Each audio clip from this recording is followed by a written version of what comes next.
We're gonna go live in 3, 2, 1. All right, welcome back, everybody. We are in the home stretch here, and here's what's really cool. We're going to be talking about exercising wisely with Dr. Lynn Kohlmeier. So Dr. Lynn Kohlmeier is the director of endocrinology and Spokane osteoporosis, as well as an independent practitioner. Her involvement as principal investigator and sub-investigator in research studies on bone density, bone quality tests, fracture assessment, osteoporosis has resulted in multiple, there I go again, publications. She is a reviewer for the Journal of Clinical Densitometry, Metabolism, and Osteoporosis International, and is an executive board member for Advances in Mineral Metabolism, American Society of Bone and Mineral Research. Dr. Kohlmeier is recognized as a national speaker for metabolic bone disease and osteoporosis. She gives presentations on parathyroid and thyroid disease, testosterone and estrogen replacement, vitamin D, as well as rare bone disease to primary care providers, specialists, students, physician's assistants, nurse practitioner students, family medicine residents. We are so excited for her spirit and all her help with us as hypopara patients. So we're grateful to have her. So Dr. Kohlmeier, you're up. Thank you so much. All I'm right. so happy to be here. And really excited about talking about exercise. Last year when we were live, I had some of you share your exercise experiences, and I want to go through and share with you what's happened over the last year that you've shared with me. But first, I want to show you my disclosure as being a speaker and advisory board for Shire and Takeda, and remind us that exercise, like the calcium and vitamin D milieu, is involved with all our different cardiac muscle, skeletal muscle, neurologic, CNS. And whether you're thinking about your activity level from traveling to shopping to gardening or actually exercising, I really want us to think about this during the next half an hour or so. Whether you like to exercise or not, how much can you do? How comfortable do you feel walking, running, conditioning? And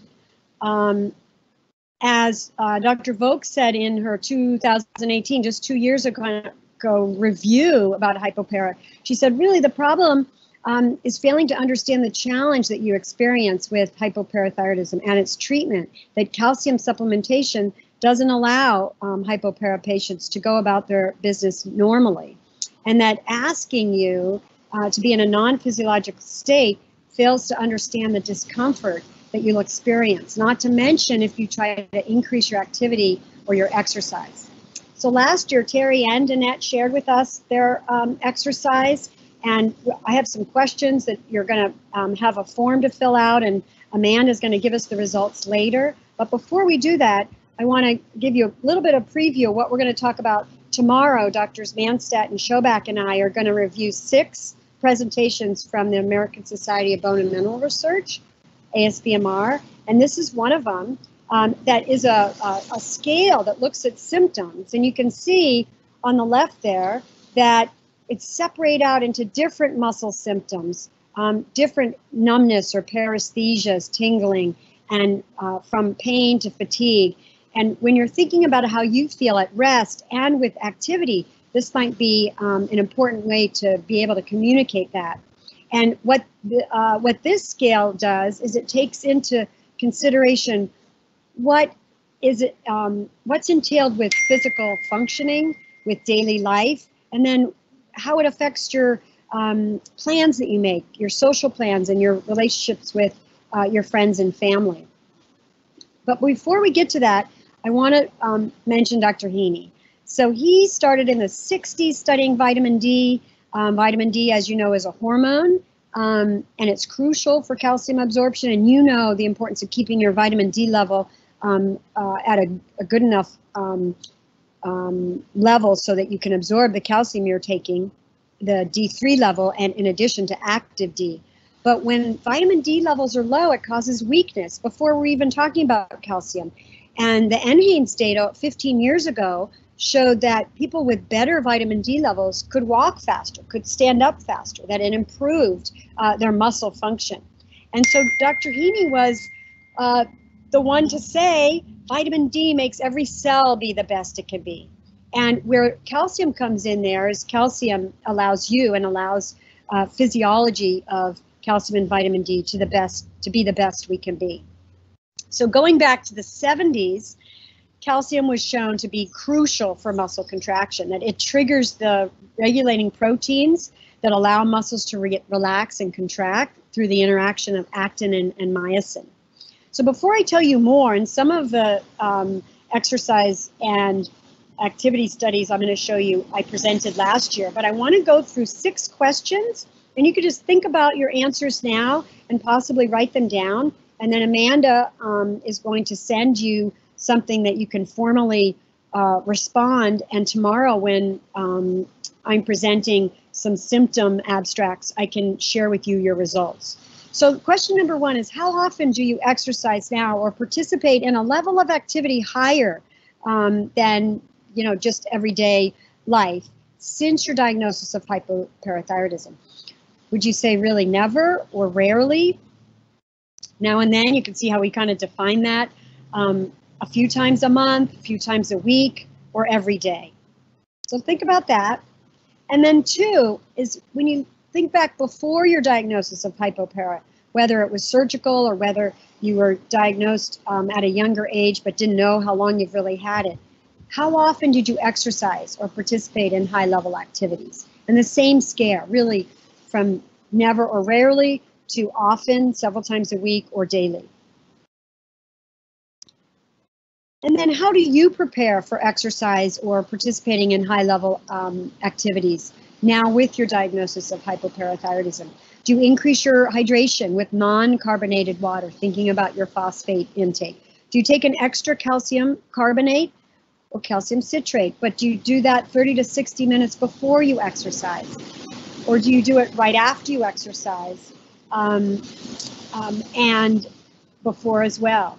Do you take an extra active D, depending on how much calcitriol or Rocaltrol you're on? Do you do that 30 to 60 minutes before or after? Obviously, that would depend on your renal function and kidney safety. Or do you just take your same dose, but take it before you exercise, thinking of the timing of when you exercise? Do you take your dose, not an extra one, but after you exercise? A lot of you have told me that you exercise later in the day so that after that you can rest or go to sleep. So these are really important for us to share with each other to come up with solutions, which we're going to try to do. And then number 4 is if you have an increase in symptoms with exercise or high-level activities and you suspect your calcium's low, what do you do? And really it goes through the same questions. And then if you're not feeling your best, if you have a minor illness where you're still working and you're not going to your provider, but you have a cold or a bladder infection or increased emotional stress, do you still try to exercise now? Or does it change what you are going to plan now with your diagnosis of hypoparathyroidism? And before your diagnosis, if the same situation were present and you had an illness or were under increased emotional stress, did you still try to exercise? And we're trying to think about that and compare. And then there's 2 other questions I'm going to present to you at the end. So if we go through some studies with calcium and parathyroid, it's really the kidney and the bone, and you've heard from the other fantastic speakers of how your body tries to keep calcium at a level that you need. And taking calcium and vitamin D before exercise influences how the bone adapts to exercise. And this is in people with normal parathyroid function, but 52 men were studied between the ages of 18 and 45. They were given 1,000 of calcium and 1,000 of vitamin D, either 30 minutes before or 1 hour after a pretty intensive exercise, a 35-kilometer timed bike ride. And it was interesting that the exercise-induced decrease in blood calcium that they could measure was whether they took it before or after exercise. These men had normal parathyroid function, but that the pre-exercise calcium supplement did result in less of a decrease in calcium, which would suggest to me that that was helpful, especially if you do not have parathyroid function, to take calcium before you exercise. Both groups were also looked at their bone turnover. So collagen type C to the peptide, or CTX, is a marker of bone turnover, suggesting that the bone's trying to release calcium to you. And in both groups, they had an increase in their CTX marker. So if we go way back and look at two more studies that were not in hypoparathyroid patients, they looked at different types of exercise. So one was looking at really intensive until exhaustion graded exercise that was continuous. You can look at the time, 21 minutes, or intermittent but pretty intensive still, and submaximal exercise if it was that long, all increased PTH. So suggesting that the body needed more calcium to sustain that exercise.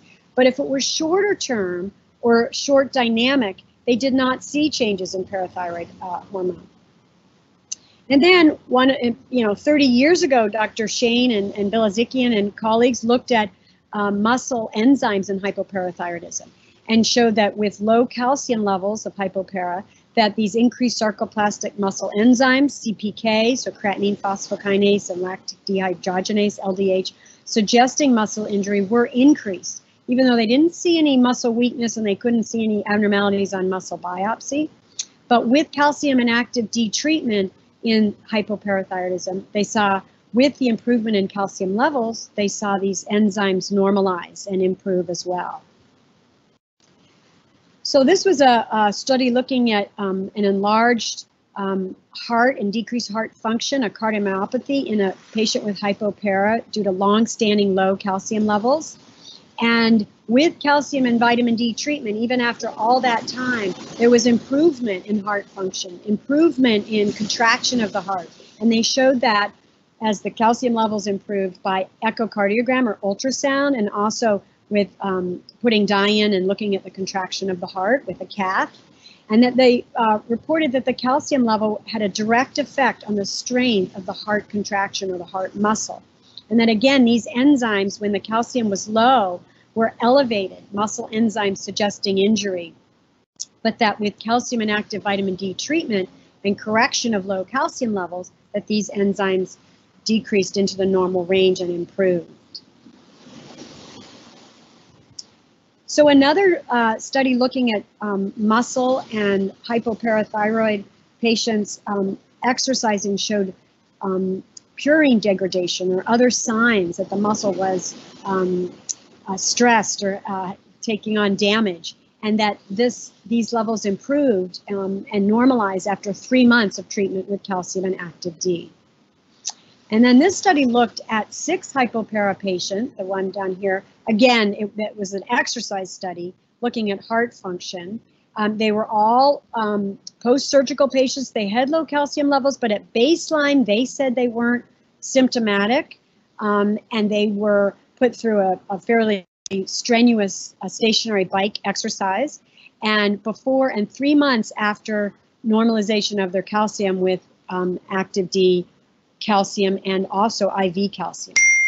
And their cardiac output, their peak velocity, their blood flow in the heart, as well as their ability to exercise longer, were all improved as their calcium levels improved. Interestingly, without changes in their heart rate or blood pressure. Because a lot of patients have shared with me that their heart rate increases more than they would have thought it did before they had hypopara with exercise. And the question is that conditioning, or is that a sign of symptoms of hypocalcemia? So I thought that was interesting. Now this is looking at low calcium and tetany in horses that are either exposed to very long endurance rides or long transport. And sure enough, they've seen low calcium levels related to this rare, thankfully, condition with variable neuromuscular hyperirritability. And giving the horses calcium and assessing that this could be, is thought one of the etiologies is stress-induced steroid levels, has been known for years. This is in the Merck manual, in the veterinarian manual, and they did EMG studies looking at the muscle and muscle unit in horses with low calcium and magnesium, and saw the same neuroirritability. So I think that, I know you've experienced this, and I'm looking at the etiology of it. And one goal of mine is for us to kind of come together and think of solutions. How can you increase your activity level and feel safe? And how can your provider do a better job supporting you with your hypoparathyroidism? And what do you think would help the most for you to reach a goal of increasing your activity level? And when Amanda sends you this, you can go through those and see what you think might help. Could you keep a diary of your activity level and symptoms if you don't already, and review it with your provider? Could you gradually increase your activity level, even if it's not exercise, and monitor your symptoms and ask your provider to help you monitor your blood and urine calcium levels? In these studies where they're doing intense exercises, they see an increase in urine calcium excretion. And so it would be important to know what your baseline, as you do, urine excretion is, and what your baseline blood calcium levels are. Would it help you to work with an exercise specialist or a physical therapist to help improve your strength and activity level and reduce your concerns about injury or low calcium levels? And maybe starting with a conditioning, 10 to 20 minutes, gentle conditioning, or a slow to increase in intensity walk, 10 to 20 minutes several times a week. And lastly, but really most importantly, is to, one of the reasons you're at this conference and you're well informed and you're learning is to plan an activity or something maybe you haven't done since your diagnosis of hypoparathyroidism, and work towards that. How can you reach that goal, having more energy and time to do that? So Danette and I have a question of a possible severity of symptoms score that Amanda's also going to send this to you and see what you think about it. It's not validated like the HPS scores and others. I know you've seen a lot of them, but I want to get we wanted to get your opinion about this. So do you think it's too complicated? I'm going to show it to you on the next slide. Is it, interesting but not going to be helpful for you? Is it too similar to other symptom scales? Or do you think it might help you communicate not only with your provider, but with your family and friends or other patients with hypopara to have the same kind of message or language about your symptoms and how they change when you exercise or increase your activity? So here it is all on one page, but the really from 0 to 10, it was trying to quantify how you feel your baseline, where really minimum to no symptoms. And some people don't have a baseline like that anymore since their diagnosis, but where you're able to really do what you like during the day without over, high levels of activity, but maybe minimal exercise or walk without needing to take extra calcium, but you're taking your baseline calcium and active D. And then a 3 to 4 would be moderate symptoms, and I just put specific site rather than listing them to go to the HPES, and I can show you that real quick. I'm going to go back up. That's one nice thing about doing it this way, is I can show you this scale. This is the HPES scale where, it's talking about muscles, symptoms, but what you would do is you'd look at not only how significant those symptoms were, but where were they? And if it was a 3 to 4, it might just be in one area.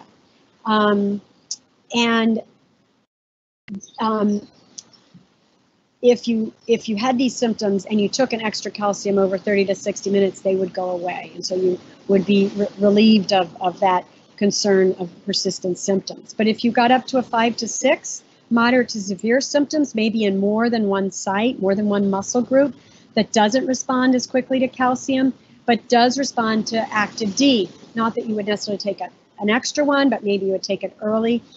Takes over a few hours. If you can tell us how often that happens to you.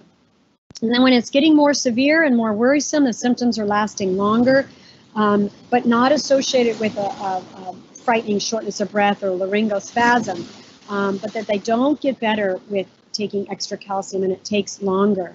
And then, of course, 9 out of 10 would be what we would consider a crash or a crisis. We have severe symptoms, and you really need to get to the urgent care or the ER to get that extra calcium. And 10, of course, hopefully no one experiences where you need IV calcium or you can have a seizure. So the question again is, do you think that this is going to help you communicate with your provider, and especially as you try to increase your activity level, and or if you're changing your therapy, you may be considering one of the parathyroid hormone replacements, and it'd be really helpful to know how this is affecting your daily life, since the goal is for you to feel the best you can and to make plans and to be able to exercise and be active. So when we think about exercising wisely, and you think of all these things that you experience, we want to plan ahead. We want to try to differentiate what is deconditioning, or what might actually be symptoms unrelated to your hypoparathyroidism, like jaw pain or chest pain or shortness of breath. So we don't want to blame our calcium level if we really may have heart disease or asthma. And so to try to differentiate that is a challenge. And I know you do this daily, but that's where your provider can really help and be engaged with that.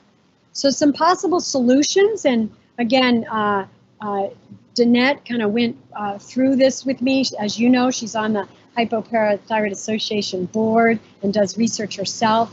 And you know, whether you're increasing your activity level or exercising or not, wearing a medical alert, and you can share with us how you feel it's the most helpful. What does it state on the alert? Do you have a tattoo on your arm? Is calcium dependent? That's what I've recommended for my patients, but is seizure risk with low calcium, hypoparathyroid? Are there other terms that you feel are better?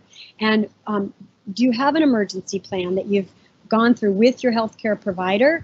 And where is it? Is it printed? Have you discussed it with your family and friends? Especially if you're going to increase your exercise and your activity level.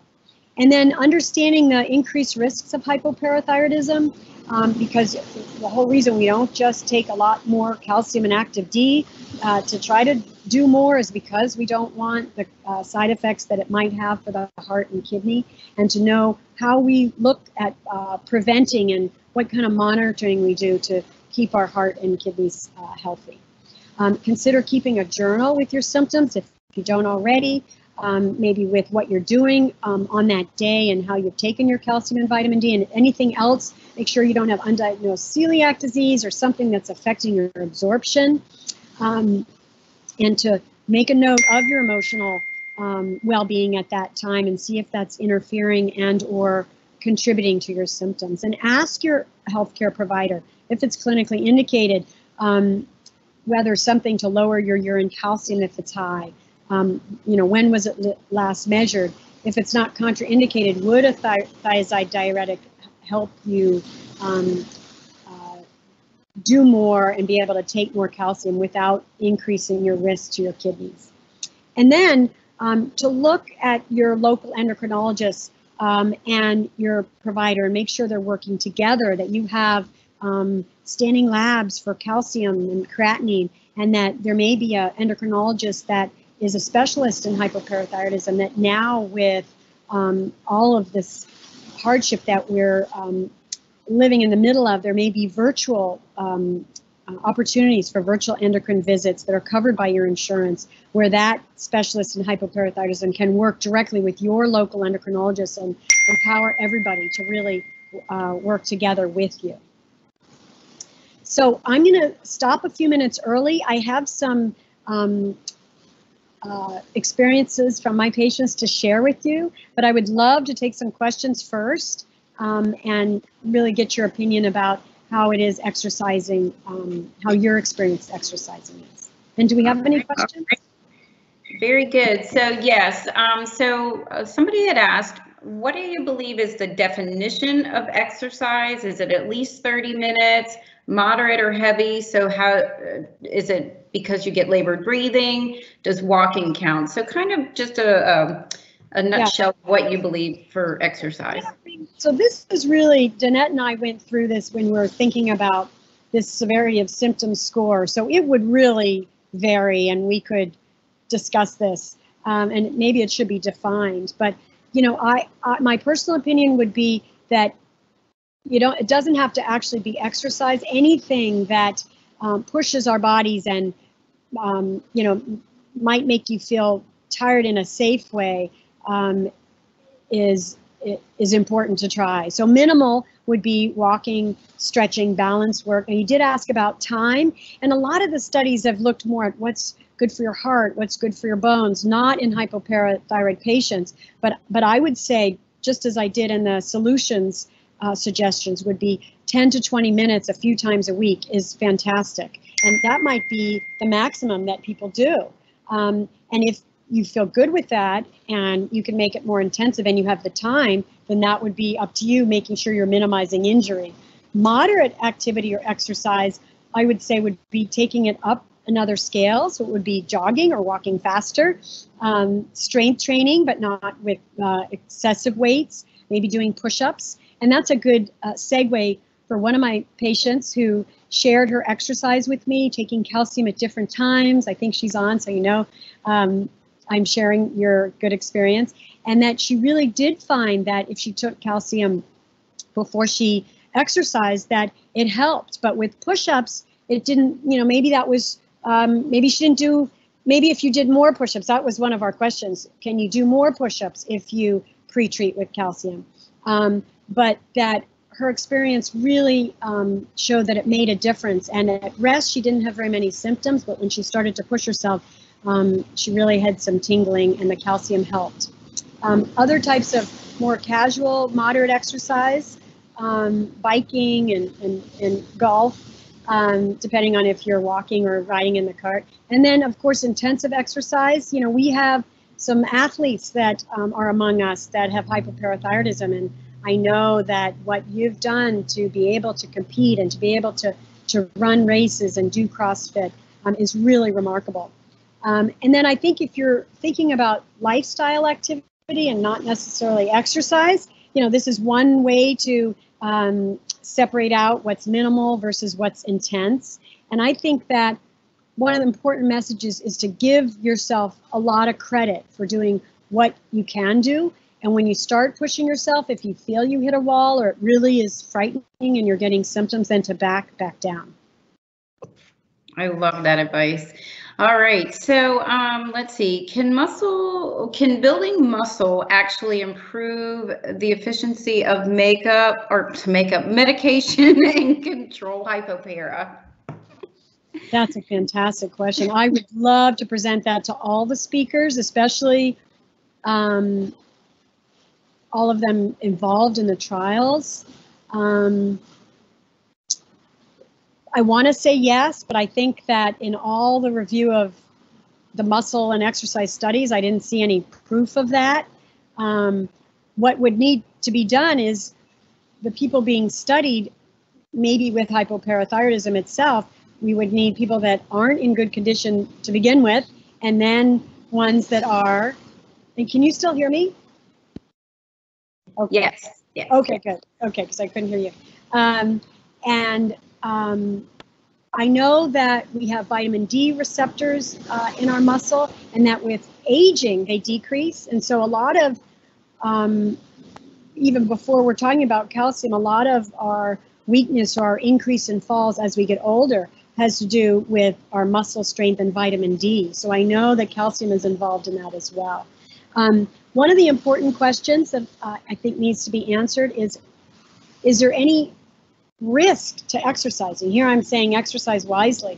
And so absolutely. So you wouldn't want to, especially if you're not in condition, you wouldn't want to, you know, go out on a sunny day, even if you feel hydrated, and, you know, overdo it, especially with hypoparathyroidism. So you have to go much more gradual. And if you're feeling symptoms, it might be that you're getting back in condition, and that's good.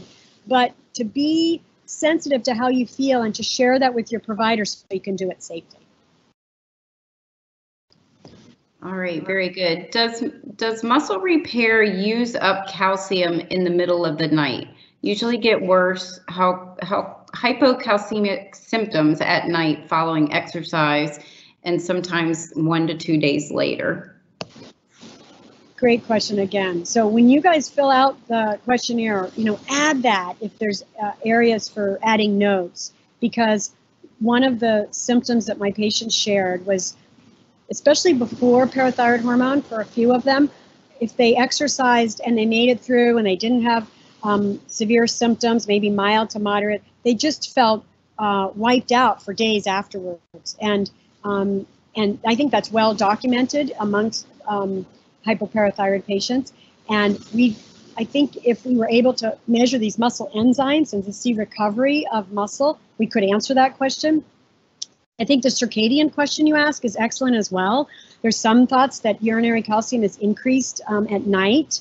I think that if you can determine when it's best for you to exercise or to increase your activity level, it might be earlier in the day than later.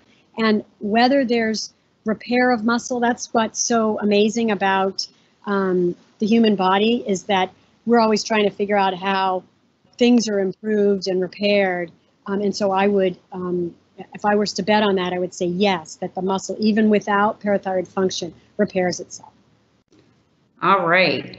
Has anyone looked into pelvic floor muscles incontinence with low calcium, especially with activity? Not that I am aware of, but that's an excellent question. I would say that because of Kegel exercises and other things that especially women who have had children need to do in that regard, and especially with jumping and exercising, I would say it's going to be a similar concern, but it shouldn't be any worse. Okay, you've mentioned that research studies in normal adults showing the intense exercise increases PTH secretion. This person has low to moderate PTH post-surgical, and I'm looking for ways to increase my remaining gland function. Might intense exercise be used as a treatment towards this goal? I wish that were true, but I think that your body's own need for PTH, parathyroid hormone, with fluctuations in your calcium would be stressing the system, and I don't think there's any evidence to show in somebody who doesn't have parathyroid function that exercise would improve the parathyroid function. I think, on the other hand, taking parathyroid hormone, and let me just share Jeanette's exercise experience that she sent me and gave me permission to share on that note. So she's not post-surgical, but was diagnosed in her 20s. And before she was on parathyroid hormone, and she was in the early trials with that para, so she was on for 10 years. But before that, she would have, and I could bring up the slide. Let me see, because I know you can see what I can see here. She would have about 3 to 4 symptoms at a baseline, and 1A, C, and F, if you look at this, that would be muscle cramping and twitching and tingling without numbness. But then when she was on that para, her worst symptoms were what now became her previous worst symptoms. Her baseline was so much better that her previous worst symptoms were as bad as it ever was. So let me just pull this up again. Sorry, I'm getting confused. And it was significantly better. So let me see here. So, and then when she went on the long-acting PTH, she was able to run. So when she was on that para, she was able to jog and to be more active, and really had a significant improvement. And then when she was on the longer acting TransCon now since January, she's been able to exercise even more. So I think, here we go. That's what I was looking for. I apologize. So, so if she really pushes her exercise level, Now she really doesn't have any symptoms, and on that para, she could run, but if she was intensely exercising, it'd be about a 3 to 4. And so I think, to answer your question, I'll go back to this slide, is I would not use exercise as a way to improve your parathyroid hormone level, because what I presented was in patients that had normal PTH. But the message is that when you exercise, your body is requiring more calcium. And I think if you're not on parathyroid hormone, we have to make sure that you get that extra calcium under stress or under exercise. Okay, so how long before exercise do most patients take extra calcium? I think you might have talked about that a little bit. Yeah, question. I mean, on the questions, I put 30 to 60 minutes. I would love to know your experience.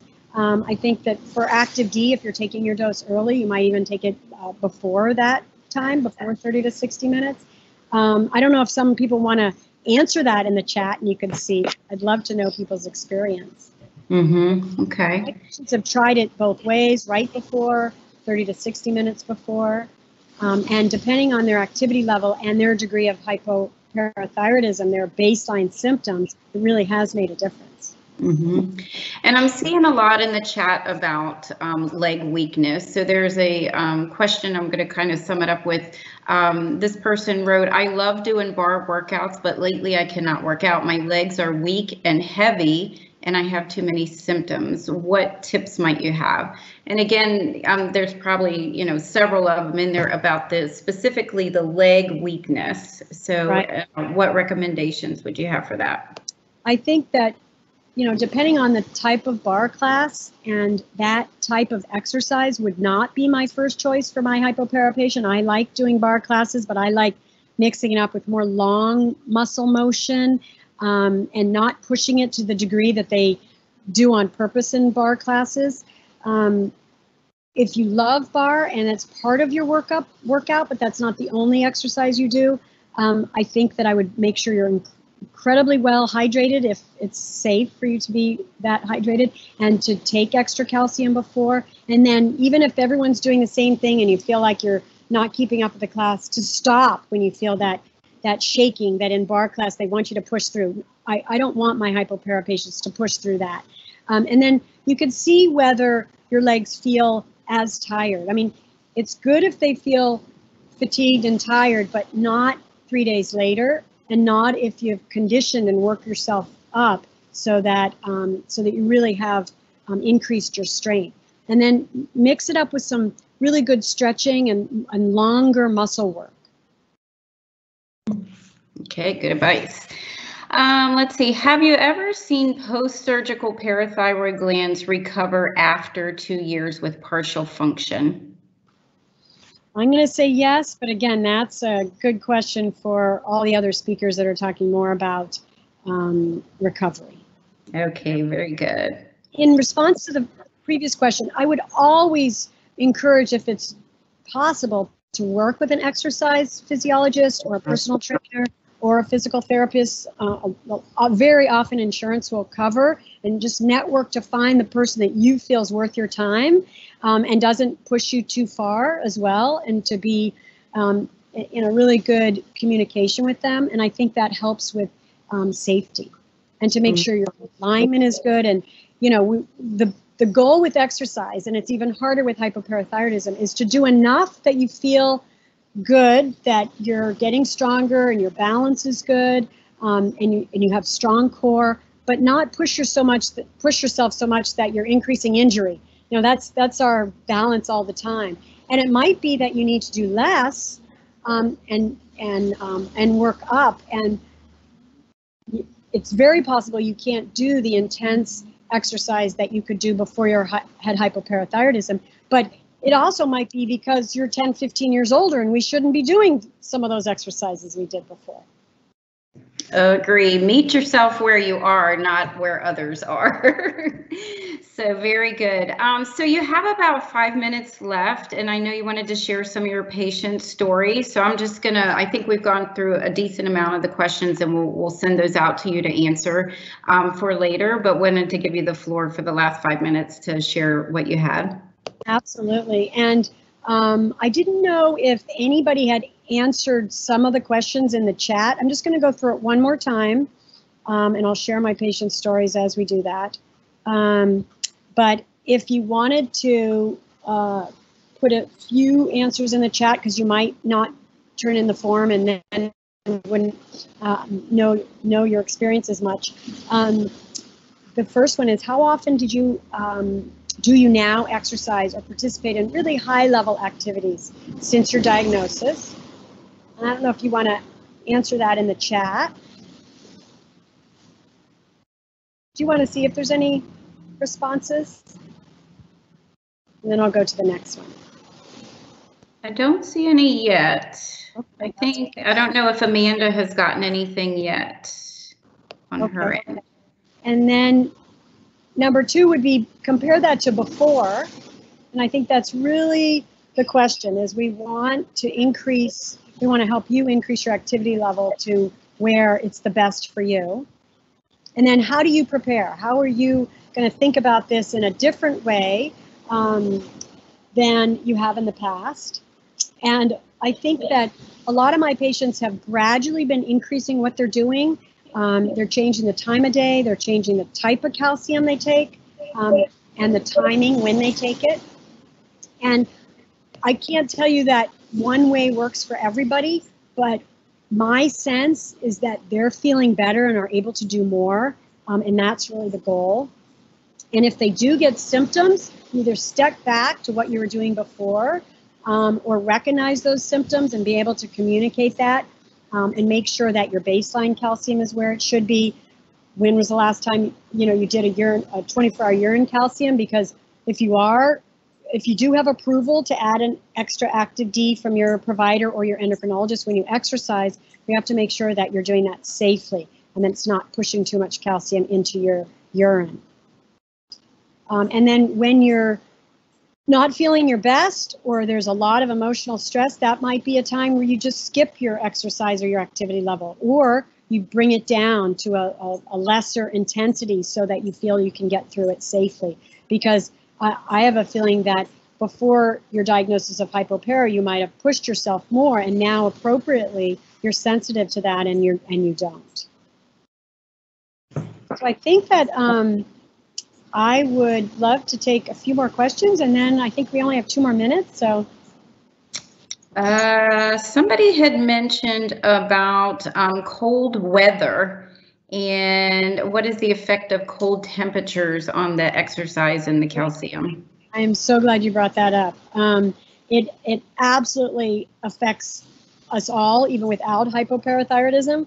And given it's snowing in Spokane, Washington, where I live, but not where I am right now, I appreciate that. And I think that making sure you're wearing warm clothes when you exercise, making sure that you're, that you're able to sweat if it's warm out and you don't have, you're being sensitive to that. We know that we lose calcium when we sweat, but studies have shown, at least in humans, that that's not the major loss of calcium like it can be in other studies in animals. But it's absolutely harder when it's cold, and you could be more sensitive to your pulmonary symptoms when it's cold, and that's a really good point.